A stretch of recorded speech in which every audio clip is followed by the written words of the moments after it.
Samantala sa Noveleta, Cavite, dalawang menor de edad ang natagpuang patay. May live report si Marisol Abduraman. Marisol? Gigi, labis na ngayon ang hinagpis ng mga kaanak ng dalawang menor de edad na natagpuang patay at tagsa ng saksak sa katawan sa magkakita ng lugar dito sa Noveleta, Cavite. Unang napabalitang nawawala sina Karen Aguirre at Renan de la Cruz, kapwa 14 anyos.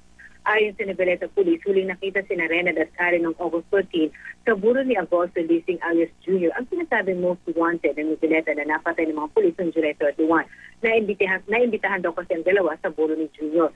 Sa investigasyon ng pulisya, Gigi, lumalabas na sina Karen at Renald ay miyembro ng grupong mahigpit o makapaaway ng grupo naman ni Jr. Noong August 15, nakita si Renald sinatatan ng katawan, ng saksak ang katawan sa Santa Rosa 2 sa Noveleta, Cavite. At kahapon naman, Gigi, nakita naman ang katawan ni Karen sa Barangay San Antonio 2, tatad din ang saksak ang katawan at pisngi at sinakal gamit ang panyo.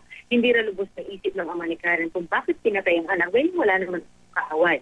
Sa bakanting lote sa Barangay San Antonio Rose, nakuha ang kanyang katawan na inilagay sa sako at ang lugar, Gigi, di kalayuan sa bahay ni Junior. Pero ayon sa ama ni Junior, hindi niya napansin sa pool ang dalawang bata na teenager, bagamat dati na raw niya nakikita ang mga ito sa kanilang bahay. Hindi rin daw niya napansin na meron palang inilibing sa lugar malapit sa kanilang bahay dahil abala raw siya sa bulo ng anak. Labis din nagtataka ang kaanak ng isa pang 14 anyos sa Serenal sa ginawa sa kanya. Ang mas masakit daw, wala man ni isa na nakikiramay daw sa kanilang pamilya ngayon dahil sa takot na pag-initan din ng mga pumatay sa kanyang gustong anak. Maliban sa away ng grupo, posible rin daw na napagkamala ng grupo ni Junior, sina Renal at Karen, na siyang nagsumbong sa mga pulis sa kinaroroonan ni Junior. Sa ngayon, Gigi, pahirapan ang pagkuha ng mga informasyon dahil wala raw gusto magsalita.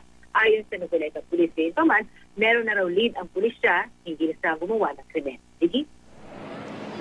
Maraming salamat, Marisol Abduraman.